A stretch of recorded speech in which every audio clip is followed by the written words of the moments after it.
আজকে আমরা অত্যন্ত আনন্দিত, কারণ আমরা সারা বিশ্বব্যাপী এক মহান সাধু লয়োলার ইগনেশিয়াসের পর্ব পালন করছি।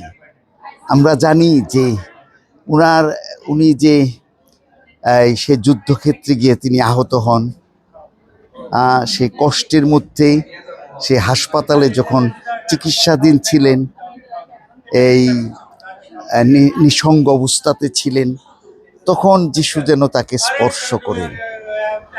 তিনি পছন্দ করতেন যে নভেল পড়ার জন্যে, কিন্তু দেখা যায় যে সেখানে ছিল না সেই বইগুলা।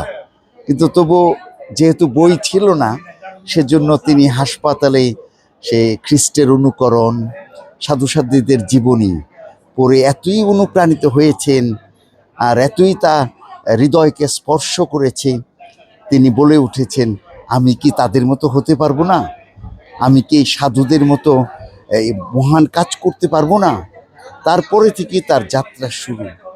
তিনি যে এটা যে ঈশ্বরের ইচ্ছা সেটা বুঝার জন্যে 1 বছর ধ্যান প্রার্থনাতে গুহাতে কাটিয়েছেন।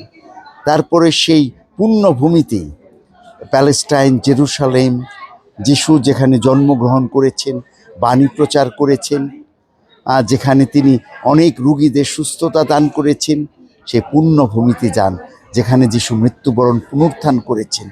সেই অভিজ্ঞতা পরে তিনি চিন্তা করেন যে তিনি আসলে পুরোহিত হবেন, পুরোহিত হয়ে খ্রিস্টের বাণী প্রচার করবেন।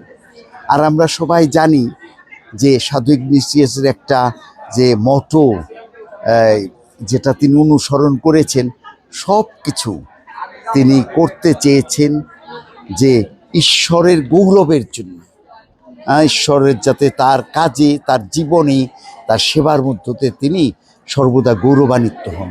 তিনি আবার সেই স্পিরিচুয়াল এক্সারসাইজ যে তিনি দিয়েছেন, যার মধ্য দিয়ে মানুষ কি করে প্রার্থনা করতে হয়, কি করে ডিসার্নমেন্ট করতে হয়, কি করে সব কিছুর মধ্যে ঈশ্বরকে খুঁজে পেতে হয়, সেই সমস্ত দিকগুলো তিনি আমাদেরকে দেখিয়েছেন।